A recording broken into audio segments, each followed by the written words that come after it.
Good morning po sa ating lahat. Sa paglipas ng panahon, ang atin pong mga housing project ay either palayo ng palayo o di kaya po pataas ng pataas ang presyo, especially po sa mga malalapit na housing project dito po sa Metro Manila.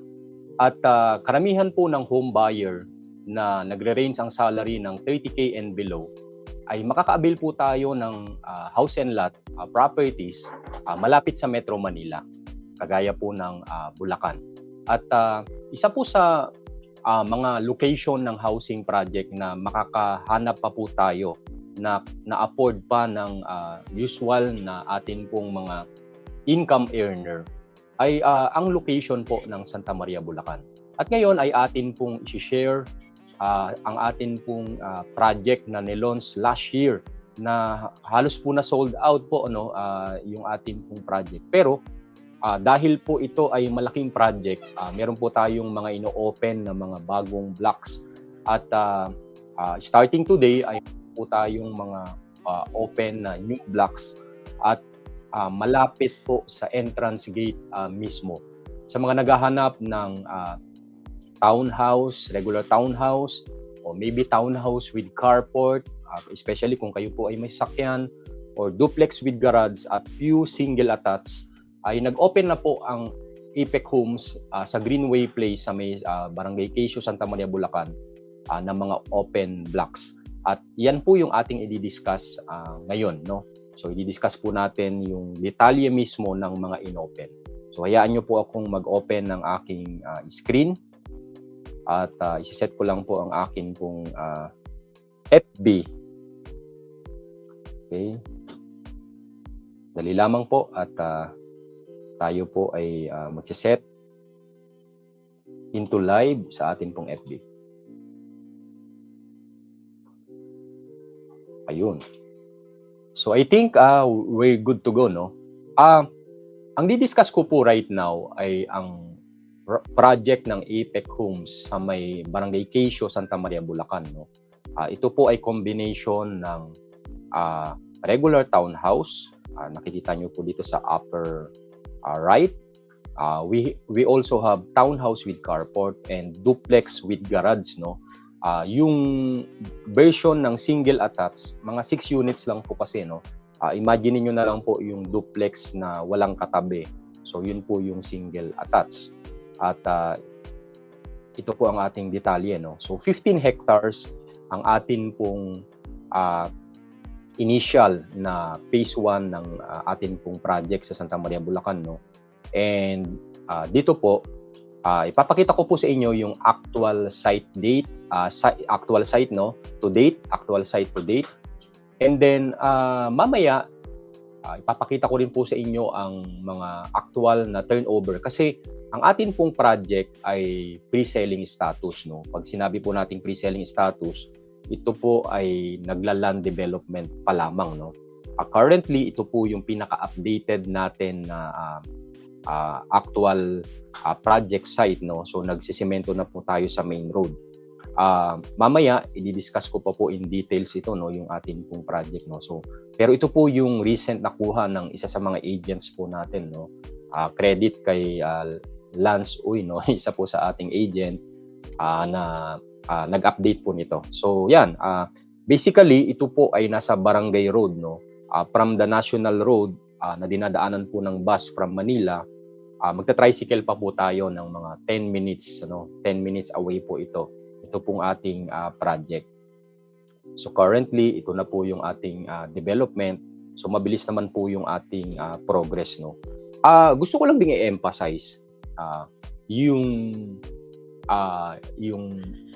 yung reason bakit ka mag-i-invest sa Bulacan, no? Especially sa mga hindi aware sa Bulacan. Ang Bulacan ay nagtatayo po tayo ng dalawang major progress and development, no. Isa po dito yung International Airport na ginagawa po ng San Miguel Corporation. And another po yung ating NSCR, no. Ito po yung train station from Tutuban to Malolos, Bulacan, na kung saan later on I think siguro mga 1 to 2 years operational na po ito, no, itong ating train station from Tutuban to Malolos. And then connecting pa po yan hanggang Clark as Pampanga, no. So yung pagdating po sa transportation ay very accessible na ang mga bayan, mga towns sa Bulacan, no. Kasi syempre diretso hanggang Malolos, then meron ng mga sasakyan going to another town sa Bulacan, no. Yung accessibility talaga namang nandito sa Bulacan, no. And international airport, alam nyo ba in 5 years time, iyan po yung target ng San Miguel Corporation, no, na paggawa ng airport. Yun po yung pagkakatanda ko. And of course, syempre kapag may airport, nandyan po talaga yung progress and development. At alam nyo, kapag po nagkaroon na ng airport ang Bulacan, mas marami na pong itatayong mga buildings, di ba? Maybe magkakaroon ng parang sa Global City, kasi meron na po dito sa Marilao, Bulacan, yung Northwind Global City. In a way na kung saan, of course, syempre, affected po lahat ng mga towns, areas na malapit po sa airport, na kung saan, syempre, tataas po yung value ng property. Kaya habang wala pa po yung airport, ito pa po yung best time na mas affordable pa ang mga prices ng bahay, no. So yan po yung two key major. Tapos yung sabi ko po kanina, nagtatayo po ang Mega World ng Northwind Global City, no. So pwede niyo pong i-search yan, no. Pagitan po ng Marilao and Bukawi, Bulacan, yung Northwind Global City. And of course, syempre, ang Bulacan ay gateway ng Metro Manila going to Central Luzon and North Luzon. So dito po talaga ang Bulacan, no. So pinakamalapit sa Metro Manila. Affordability, kasi napakataas na po ng mga presyo ng condominiums, no. So pwede po kayong mag-search. Siguro maswerte na kayo kung makita pa kayo ng 3 million, no. Hindi lang ako masyadong updated sa condominiums, pero ganun po yung mga prices, no. So average na ng pinakamura ay nasa 3 million above, no. So Santa Maria, Bulacan, bakit naman po kayong mag-i-invest sa Santa Maria, Bulacan, no? Ito po yung mga reasons. First class municipality dito sa Bulacan, na napakalapit lamang po sa Metro Manila. 30 kilometers distance mula po Balintawak, Quezon City, 30 to 45 minutes travel time. Ito po ang Santa Maria, Bulacan. Kaya via NLEX, kapag po yung usual na wala pong traffic, no, so ganyan lang po yung travel time. So, kaya po napakalapit niyan. Location din po ito ng pinakamalaking indoor arena sa buong mundo, ang Philippine Arena. Ano ba yung value halimbawa kapag pinag-usapan po natin ang Philippine Arena? Of course, syempre, dito po nagkakaroon ng mga concerts, 'di ba, ng mga malalaking events sa Philippine Arena. Kung ikaw ay investor at meron kang property malapit sa Metro Manila, malapit sa Philippine Arena rather, no? Ibig sabihin, kung ang purpose mo ay hindi lang residential, kung hindi maybe ipapa-Airbnb mo, 'di ba? Syempre kung may event sa Philippine Arena, walang masyadong hotels dito sa Bukawi, Santa Maria area. So pwede kang magpa-renta ng transient, no? Na pwedeng ganoon ang gawin mo sa unit mo. So yun ang kagandahan, no? So pwede kang kumita ng income, rental income para doon. Okay? New Manila International Airport, 15 to 20 kilometers lang ang Bulacan. Tapos 10 kilometers away sa new train stations. So yan yung ating estimated. Sa kasalukuyan, ang atin pong means of transportation ay P2P going sa SM North Trinoma from Santa Maria, no? So we have various terminals, no? Meron po sa Walter Mart Santa Maria, meron po sa Kaipombo Santa Maria, and even sa Bukawi exit, diyan po yung P2P, no? At kung makakabili po kayo halimbawa o kung makaka-invest po kayo dito sa atin pong location sa Quezon, dito po sa Walter Mart, yung pinakamalapit po na P2P, and then tricycle na lang po kayo. Okay? And yung ating mga papunta ng monumento, okay, meron po dyan from Santa Maria.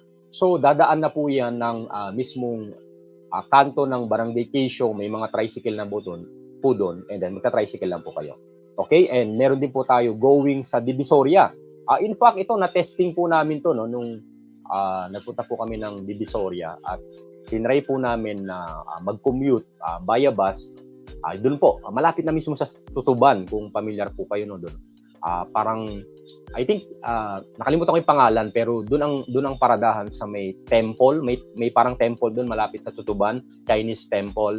Doon po ang paradahan ng mga Agila bus, no? Yan po, dadaan po yan ng Santa Maria, no? Itatraverse po niyan. Kaya very accessible. Okay, napag-usapan natin ang pagdating sa location, vicinity, accessibility, yung progress sa Bulacan. Pag-usapan din naman natin ngayon of course, syempre ang developer, no? Note lang, sa Pilipinas, maraming developer. Of course, syempre may kanya-kanya strength, may mga kanya-kanyang weaknesses ang bawat developer, no? May mga certain issues, mga ganyan-ganyan, no? Pero ito, ang atin pong developer ay ang Apex Homes. Since 1997 po ang Apex Homes na na-establish, no? So 2024 minus 1997 is 27 years, no? 27 years na pala ang Apex Homes. So matagal na. So marami pong project ang Apex Homes. Name it, Batangas, Laguna, Cavite, Rizal, upcoming sa Bataan. We also have in Quezon, Pampanga, Tarlac. And of course, syempre ang ating kinakampaign ay Bulacan, no? So ito na po yung mga various projects ng Apex Homes. And awarded top developer din po ng Pag-ibig ang Apex Homes. I think itong slide ko hindi ko na-update. Meron yatang bagong award ang Apex Homes. I think nasa top 2 developer ng Pag-ibig, no. So meaning to say, kapag ikaw ay awarded ng Pag-ibig, ng government agency, meaning to say, meron ka talagang credentials, no. Meron kang pinatunayan na sa Pag-ibig mismo. So yan ang award ng Apex Homes. So trusted developer. Okay, so yun. So basically, masasabi natin na hindi fly-by-night na developer, no? Kasi 27 years na, marami ng project. In fact, ako, since 2015, no? So 9 years na po tayo na nagbebenta ng Apex Homes project. Okay, so of course, syempre, may mga certain challenges na mararanasan sa mga bawat project, which is part naman po talaga yun, no? Pero yun, tayo po, matagal na tayo nagbebenta ng Apex Homes. So location map, no? Kanina na pag-usapan natin accessibility, so yun naman pong ating location map, no? So mula po dito sa may kanto ng Quezon, mabilis na lang po tricycle going sa mismong Greenway Place, no? So yan, pwedeng mag-commute via P2P, via mga galing ng Monumento, galing ng Divisoria. So may tricycle na po dyan. And yun po yung location natin. Pero ang updated po natin yung pinakita ko po kanina na actual site, no? So yan po yung ating site sa atin pong Google Earth. Okay, so features and amenities. So bibilisan ko po dito at mamaya po ay mas i-emphasize natin yung sa atin pong mga house type mo. So ito po yung ating entrance gate. And note, ang atin pong project dito sa Quezon, Santa Maria, Bulacan, ito po yung kauna-unahang project ng Apex Homes na kung saan magkakaroon po ng commercial space. Maybe siguro baka maglalagay dyan ang Pure Gold o maybe kung anumang establishment, no, na groceries. Wherein hindi mo na kailangan pumunta pa sa palengke o sa mga ibang commercial establishment sa loob na mismo ng subdivision. In fact, doon lang po yan sa may entrance gate, no, ilalagay, no. Yan. So very convenient ang atin ng magiging mga basic needs. Diyan na po tayo bibili. So yung usual natin, we have clubhouse and we also have basketball court. Meron tayong water facility. Meron tayo sa may yung sa garbage. Okay, meron po tayo niyan, yung atin pong material recovery facility. And I think hindi ko na dito wala sa stage ko, no. Meron pong school. May provision for school po dito sa ating project, no. So hindi ko napansin, no. Hindi pala nalagay diyan yung provision for school. Pero meron po tayong provision for school. So site development plan, tignan po natin, no. Ito po ang ating phase 1. Okay, lalakihan ko lang po, no. Yung mga green po diyan, yan po yung mga townhouse na regular. Yung mga dilaw po, yan po yung mga townhouse with carport. So kaibahan niya, mas malaki lang po yung kanyang lote. Mamaya papakita po ko sa inyo ng video nung atin pong project. We have single attached, yung mga ano nga bang kulay ito? Okay, ano ko, na blanco ko sa kulay, no? And then yung blue, yung duplex, no? So yun po yung ating mga label, classification ng ating pong house type. Okay? So yun po yung ating ano. So yan, from the main entrance gate, may provision for school sa right, and we have provision for commercial area sa left. So model houses. Model houses, papakita ko po sa inyo yung video in a while, no? Pero ito, i-brief ko muna kayo. Townhouse 44, ganito po itsura niya. Okay? Ang lot area ng usual natin na Townhouse 44 ay 36 square meter. Floor area, kaya siya Townhouse 44, ay 44 square meter. 22 sa baba, 22 sa taas. Okay? Kape lang ako ng konti. At lumamig na po ang ating kape. Okay.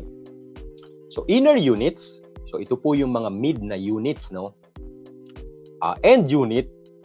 Hindi po ito yung pinakadulo. So, yung ating pag-Apex Homes project po, pag sinabi pong end unit, ito po yung halos nasa gitna na may bakanting lote, and then maghahati po ang dalawang end unit. Bagamat meron po tayong mga irregular na end unit, yung talagang dulong-dulo, may mga ganun din naman po. Pero kapag usual po na end unit kay Apex Homes, ganito po ang itsura. Corner unit, kanto po ito, no? So, ang kagandahan ng corner unit at kaibahan niya sa end unit ay in between two roads. Kaya po mas maganda yung atin pong clearance kapag dating po sa corner unit. So, townhouse with carport, pareho lang po ng sukat nito sa atin pong regular townhouse. Ang kaibahan lang po niya ay lote. Yung kanina po kasi, yung townhouse na regular ay 1.5 meters lang po ang frontage. Pero ito pong ating townhouse with carport ay 4.5, no? Merong 3 meters additional, kaya kasya po dyan yung usual na sedan po na bahay, no? Pagdating po sa townhouse with carport. Okay? So, ganyan po ang itsura ng townhouse with carport. Okay? And then, end unit, pareho lang. Mas malaki lang po yung talagang clearance sa harap. And corner unit, so ganyan po ang style. Pareho lang din po. And duplex with garage. Ito po ang ating duplex with garage. So, 45.5. Ganito po ang itsura. So, meron ka pong carport, provision for carport sa gilid. Okay, may provision for carport sa gilid. And single attach, ganyan po ang single attach. So, imagine niyo po yung duplex with garage, wala pa lang po yung isa. So, ganun po siya. Pareho din po kasi ng sukat. Okay, house turnover. So, ito na po, ipapakita ko po sa inyo ang atin pong video ng ating house turnover. So, simulan po natin dito sa atin pong townhouse, no? Simulan po natin sa townhouse. So, ito po ang ating townhouse. Okay, ayan, ganyan po itsura. So, yung loob, ipapakita po natin. Yan, 1.5 po ang clearance. Yan, nakikita nyo po dyan. 1.5 meters po yan. Ang typical po natin na townhouse ay 36 square meters. So, yung harap po natin ay 1.5 by 4. 4 by 9 po kasi yan. And then, kapag po pumasok tayo sa loob, 22 square meter po yan. 5.5 by 4. Kaya po 22 yan. And then, of course, syempre, times 2, 22 din sa taas, kaya po yan, 44. So, basic finish po tayo, bare type unit po ang tawag yan. And ang atin pong CR, ayan, papansinin nyo po, yung tiles niya ay 60 by 60. So, nakaapat po yan na patong, no? Ang atin pong tiles. So, meron na po tayong lababo, may shower po dyan. So, yan po yung basic natin na CR. Okay, so pwede nyo pong ipa-renovate yan. And then sa labas po natin, meron po tayong 2 meters sa likod. Ito pong nakikita nyo right now na actual turnover. So yan po yung lababo sa likod and 2 meters po yan. At yan po yung walang katalikuran, fence area. Bagamat karamihan po ay talikuran. Okay, talikuran po yung karamihan. Ayan, 2 meters po yan ha. Kaya po kung i-layout po natin, no, kung atin pong isa-summarize o isa-sum up yung atin pong townhouse na 36 square meter, 4 meters po ang kanya pong lapad, 9 meters po ang kanyang haba, kaya po yan 36 square meter. So, yung 4 meters po, yun ano. So, yung 9 meters, pagka po ating dinitalye, 1.5 meters sa harap, okay, yung clearance mo po doon, plus 5.5 po yung may floor area, kaya 7, and then 2 meters po sa likod, kaya 9. So, 4 by 9. So, yun po yung ating typical kapag dating po sa atin pong townhouse 44. So, tingnan po natin hanggang taas kasi po pareho lang po ng ang townhouse with carport saka yung Townhouse 44, no? Kasi ang kaibahan niya lang, lote. So, yung hagdan po natin ay kahoy. Pwede nyo po rin pinturahan ng pangkahoy para mukhang na-burnish. And then, ito po, skim coating lang po ang kailangan dyan. So, yung ginagawa po natin dyan ay skim coating, then saka pintura para po makinis na makinis. And then, lalagyan lang po ng ninyo ng kisame na later on, and then pwede nyong pagawan po ng dalawang kwarto. Okay, so yun po yung pwede nyo pong ipagawa doon sa atin pong regular townhouse. Now, yung ating townhouse with carport, ang kaibahan niya lang, ito po yan. Ang kaibahan niya, mas malaki lang po ang kanyang lote sa harapan. Okay, kaya papansinin nyo po yung L300, kasya po. Pero pag nag-gate, hindi na kasya ang L3 kung tutusin nyo pag mag-gate ka, no? Pero yung mga sedan, kasya po doon. So ito po yung corner unit, yung napapansin po ninyo. Kanto po yan. Okay, so yan, mga corner unit po yung inyo pong nakikita sa kasalukuyan. And then, pansinin nyo po dito, no? Mag-stop po ako dito, no? Okay, ito po yung may mga katalikuran. Okay, na townhouse, no? So, bali 4 meters po yan. 2 meters po dun sa other side, 2 meters po sa isang side. Kaya po yan po yung 2 meters na clearance. So, dyan po ang lababo. So, pwede nyo pong ipa-cover yan eventually. So, sa atin, pinaka-best way, pinaka-best spot pala, ay corner, syempre, no? Kanto talaga. Kaya lang, yun ang pinaka-mahal kung titignan natin, no? So, yan po yung basic natin na townhouse with carport. Kaibahan niya lang po sa regular townhouse ay mas malaki po ang lote ng townhouse with carport.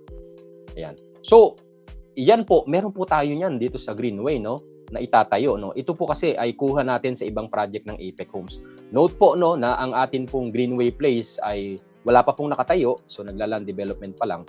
Pero good thing ay marami po kayong pamimilian. Okay? So, yan po yung ating townhouse with carport. Dumako naman po tayo sa atin pong duplex with garage. So, ito po yung project natin sa Baliwag, no? Ganito rin po ang itatayo dito sa atin pong Santa Maria, Bulacan. Okay, i-check nyo po. So, meron ka pong provision for carport sa gilid. Yung actual po natin, hindi po ganyang sobrang luwag, no? Kasi ito po, malaki po yung lote nito. Ito pong ating merong sasakyan, no? Pero yan, kasya po yung, yung sasakyan dyan sa townhouse with carport. So, tingnan po natin. Pareho lang po nung Townhouse 44, lahat po kasi ng project ng Apex Homes ay bird type unit. Okay? So hindi po kasama ang motor, no? Okay? May motor po inside lang no nakuhanan po natin. Pero yan po, ganyan po ang itsura, ganito po ang lababo. Okay? So ang kaibahan niya po sa townhouse, ang lababo po ay nasa loob. Okay? Napansin niyo po, lababo ay nasa loob. And then CR, pareho lang po ng itsura ng ating CR.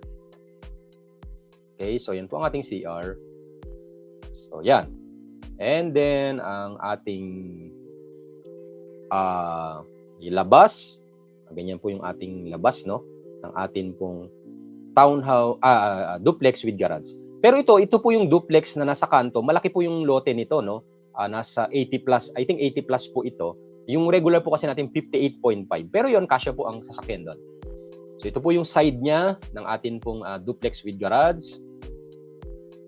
Ayan. So, dalawa lang po kayo na magkatabi sa duplex. Yun. So, dyan po, pwede nyo gawing i-cover yan. Gawin nyo pong laundry area. Yung side na yan, parking tapos laundry area ang inyo pong expansion, no? By the way, gagawa po tayo ng separate, no, na live na video pagdating po dito, no, duplex, townhouse with carport, regular townhouse, para po mas specific yung atin pong discussion. Okay, yan ang ating hagdan. Pareho lang turnover, pero ito magkaiba lang po ng layout, no. Pahaba po itong duplex with garage. Kung papansinin niyo po. Ayan, meron po yung tulis. Ayan oh, ayan oh. Ayun, kasi pantay po yun sa CR. So mas mahaba po itong area na to. Okay, so yan pong ating mga basic house type na itatayo po sa atin pong project sa may Barangay Quezon, Santa Maria, Bulacan, no. So pinakita po natin yung video natin ng townhouse, townhouse with carport, saka duplex with garage. And then yung single attached po, pareho lang po nung duplex with garage. So kaibahan niya lang po ay wala lang pong katabi. Pero yung loob, yung bahay, parehong-pareho po ang itsura. Floor plans, townhouse 44, Okay, basic po ito, 22 po yun. So yan, hindi na po natin masyado i-detalye yan. So yung atin naman pong duplex, ayan, yung pinakita ko na pong video kanina, doon na po tayo mag-base, single attached, ayan, floor plan. Okay, sample computation. Ito sinamarize ko na po ang ating sample computation, no. Townhouse 44, kung titignan po natin, inner and corner. So kanina na-distinguish po natin kanina, ano ba inner, ano yung end and corner, no? Ang ating Townhouse 44, ito po yung pinakamura, yung inner unit. Nasa 1.6 million po ang price, okay? And then 6,000 po to reserve, pero pag online may additional 300 lang. Monthly down payment, 8,000 plus ang ating monthly down payment. After ng 31 months, stop payment, and then saka maghihintay ng process sa pag-ibig, 8,000 din po ang monthly sa pag-ibig. Required basic salary, 25,000 basic salary. So ang tatandaan lang po natin ito, no, kapag natapos mo mag-reserve ng 6,000, 8K monthly mo. 8K monthly sa down, and then 8K monthly ulit sa pag-ibig. Hindi po yun sabay, no? Okay, basic wins po yun, no? Mauna muna yung down. So meaning to say, handa ka bang okay ba sa'yo ang budget na 8,000 monthly? Doon ba yung capacity mo? At nasa 25K ang basic salary mo. So, regular townhouse po, yung swak po sa atin. Now, kung tayo po ay gusto natin ng mas malaking lote, pwedeng end unit, no? Nasa 1.9M, pero ito po yung ating mga payment terms, no? 10,000 to reserve plus 300 kung online. Kasi po, bukas po ito ilo-launch, no? Yung ating new blocks. So, paunahan po dito sa mga iba-ibang availability. So, tatandaan lang po natin, 10K monthly DP. And then, 10K monthly pag-ibig. So, yun lang po yung mga tatandaan natin, no? Huwag na po natin tandaan yung mga millions na price, no? Tandaan lang po natin, binabayaran po natin ito ito po yung ating monthly. Kasi hulugan po yan. And then, 29K ang ating basic salary.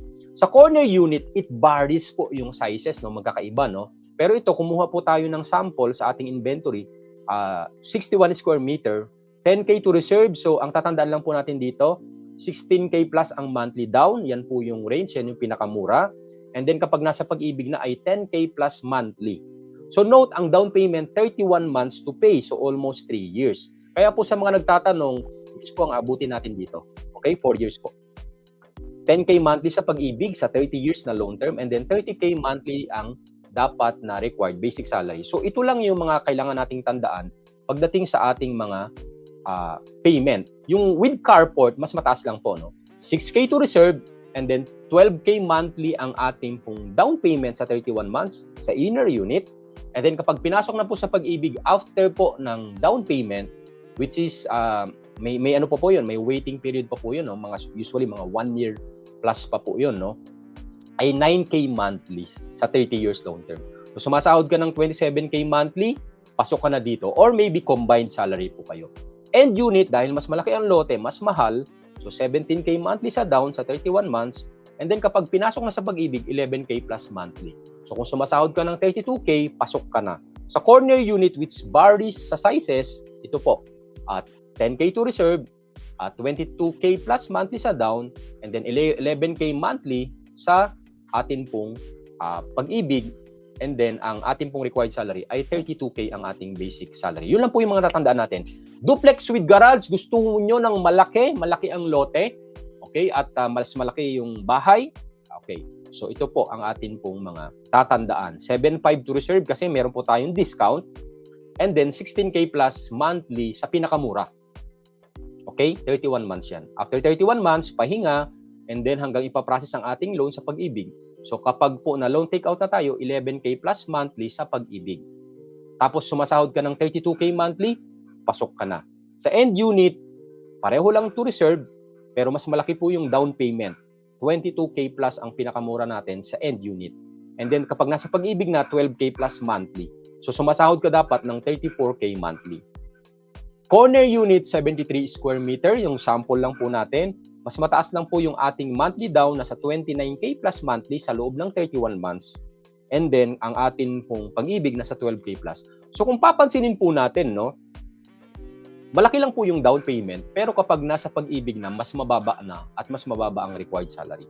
So, yun lang naman po yung kaibahan. Single attached, wala po tayong inner, and at corner lang po tayo, no. So, 23K ang pinakamura monthly, and yung atin pong corner ay 32K kasi karamihan po corner. yung ating pong single attached. So, 32,000 monthly down payment. Kapag nasa pag-ibig na, mababa lang, 11 to 12K monthly. So, kung sumasahod kayo ng 35K monthly basic salary, pasok na. So, meaning to say, ang critical lang talaga dito yung down payment. No? Mas malaki lang po yung down payment. Alright? So, yun po yung ating details ng ating computation. Process to avail, ito, i-brief ko na lang po kayo. Reservation, pwede po itong online, pwede po itong office reservation. Pero tomorrow, in fact, ngayon may mga reopen po ngayon, no? 10 a.m. mag-i-start po yung atin pong online reservation. Pero tomorrow, yun na po yung ating mga new blocks, no? Online reservation. Paunahan po sa online reservation. Kami pong mga agents ang nagre-reserve in behalf of the clients. So kung kayo po ay nanonood right now, contact one of our RRCT Realty agents. So RRCT Realty agent po yung inyo pong kontakin para po sa reservation. Or you can directly contact me, no? Para po to assist you. O pwedeng i-assign ko po kayo sa isa sa mga agent namin, or pwedeng ako rin po or si wife ko ang mag-asikaso po sa inyo, no? So reservation online or office, pero preferably online po kapag po tayo ay makikipag-unahan sa mga best spot, kasi nga po inopen po natin yung malapit sa main entrance. Kaya po mag-uunahan po doon, no? Okay? And then pagkatapos po niyan, within 30 to 45 days equity down payment na po 'yon. So 31 months po kayong magbabayad ng down. And then pahinga po kayo, waiting period, kasi po hihintayin ma-construct yung bahay. Okay, and then yung documentation sa title transfer ng property, yung mga linya ng kuryente, linya ng tubig. And then saka pa lang po ipaprocess ang ating housing loan. And then saka po ma-loan take out, i-house turnover, and then kung magpaparenovate po kayo. So yan lang po yung basic process, no? So all in all, abutin po tayo dito ng estimated 4 years. Para lang po sa kaalaman ng karamihan, para po yung expectation po ninyo, no? Kasi ako matagal na sa house and lot selling, na almost 10 years, kaya po naano ko na yung cycle. Dati akala ko 2 to 3 years, 'di ba? Anong pala 3 to 4 years, o say 4 years mo po, no? Kagandahan lang po kapag Apex Homes project ay stop payment po kayo, mapapahinga po kayo. So ito, ipapahapyawin ko na lang po. So online, nabanggit ko na rin po ito. Online reservation process, kailangan nyo lang po mag-provide ng inyong pong details. Pag interested po kayo, i-message nyo po kami, ito po ipoprovide po namin. Mamili po kayo ng i-reserve, block and lot. Yung atin pong availability, i-message nyo lang po ako. Marami po tayo sa malapit sa main entrance gate, townhouse with carport, duplex with garage. Okay, so meron din po tayong regular townhouses, medyo mas gitna. Pero yun po, depende po sa availability or affordability nung hinahanap po ninyo, no? Mamimili po kayo, and then yung reservation fee, kami po yung magre-reserve, so magsisend po kayo ng reservation fee sa amin. Pero makaka-receive po kayo ng actual reservation details kapag po na-reserve successful through system-generated text. Kasi kami po yung magre-reserve in your behalf tomorrow kung online. So yan, mamimili po kami ng unit and then i-reserve. So nandyan po dyan yung atin pong proof of payment, send po namin sa inyo, pero magkakaroon din po kayo ng official receipts sa developer within 1 month, pwede nyo pong kunin sa office. Okay? So makaka-receive po kayo ng text message, tapos magpipill up po kayo sa online buyers portal. Okay? And then yung requirements po ninyo, ihanda lang po ninyo. So yung mga requirements, papahapyaw ko na lang, and then sa mga interested, yun, i-discuss po natin in details. Office reservation, pupunta lang po sa office with requirements. Okay, requirements, kapag po locally employed, latest 1 month payslip, 2 valid ID, 1 government and 1 company. Proof of billing address, kagaya ng Meralco, ganyan-ganyan. Pwedeng nakapangalan o hindi nakapangalan sa inyo, okay lang. Birth certificate kung kayo ay single, marriage contract kung kayo po ay married. Okay? To follow na po yung iba. So, since pre-selling to, hindi pa naman po ito kailangan na po ito after down payment pa. Okay? Pag mga OFW, copy ng job contract, all pages, verified po dapat yan, ha? Okay? And then copy ng passport with signature, pipicturan nyo lang po yon. Residence ID or working visa or working permit, one government ID aside from passport, and then birth certificate kung single, marriage contract kung kayo po ay married. So yun lang po, and then to follow na po yung iba. Okay? So with business, kailangan po ng mayor's permit, business permits, DTI, financial statements ng negosyo po ninyo, o latest income tax return. Sa mga freelance, income tax return. Of course, syempre wala naman kayong financial statements or business permits, no? Yun, income tax return po kayo. And then, pareho na po ng locally employed, yung iba. Okay?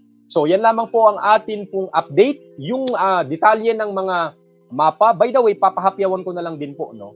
Para lang po makita ninyo. Ito po, mula po sa gate, Diyan po ilalagay yung school, saka po commercial space. Kung nakikita nyo po right now, diyan po, ito po lahat po available at i-open po tomorrow. Okay? Pwede po kayong mamili diyan. Meron po diyang main road, tapos diyan marami pong corner. Okay, ang inopen po diyan ay block 3, 4, 7, 8, 9, 10, 11. So yung 2, 5, 6, hindi pa po yan inopen, pero diyan po kayo pwedeng mamili tomorrow, no? So yun po yung atin pong pwedeng pamilian, no? So yung mga detalye-detalye pa po nito, kasi marami nang po kayong pamimilian, pwede pong i-discuss personally na yun, no? Via video call o via Zoom. At you can contact one of RRCT Realty agent kapag po kayo ay interested to avail. Note, ito na po yung pinakamalapit na housing project na pwede nyo pong pamilian malapit po sa Metro Manila, ang Santa Maria, Bulacan. So kung kayo po interested, nakita nyo po itong video na to, mag-message po kayo, mag-comment po kayo dito sa atin pong video. Ito po ay naka-live sa YouTube, naka-live po sa ating Facebook, mga Facebook pages, para po makita ninyo. Anyway, bago po tayo mag-end, basahin lang po natin yung mga nag-comment. Shout out kay Cheryl Base, kay Kuya Joser Shoko, okay, ito po yung ating mga masisipag na agent, kay Ma'am Ira Jean Canillo. Morning po, gaano po katagal ang waiting period? Estimated po, ma'am, ay 1 year. Yan po yung usual natin, no, ma'am, no? 1 year. Kaya po, yan po yung ating timeline. Melvin Faro, Sir Melvin, meron po ba kayo available na madali lang ang turnover? Meron po kami dito sa Bukawe, dito po sa may Turo, sa Villa Saragosa. Mga ready for occupancy na po dito. Meron po dito, sir. So pwede nyo po itong i-consider. Pero karamihan po dito mga regular townhouse. So i-message nyo po kami or magme-message po kami sa inyo para po sa detalye. Okay, sir. Live ba to? Yes, live po ito. Naka-live po tayo. Okay. And kay Ma'am Ira. So anyway, ito lamang po ang atin pong update. Tomorrow, magla-live din po tayo ng talaga pong mas detailed. Gagawin po natin kung duplex with garage, yun lang po yung pag-uusapan natin, mas detalyado. Townhouse with carport, regular townhouses. So regarding po dito sa atin pong project, no? So kung kayo po ay matagal na naghahanap ng housing o house and lot para sa inyong pong pamilya, pwede nyo po i-consider itong project sa Santa Maria, Bulacan. Ito po yung sa ngayon, among our handled project na kaya pa ng budget, ito po yung atin pong pinakamalapit sa Metro Manila. Ang location ay Barangay Quezon, Santa Maria, Bulacan. So ito lamang po ang ating update at sharing. Magandang araw at God bless po sa ating lahat.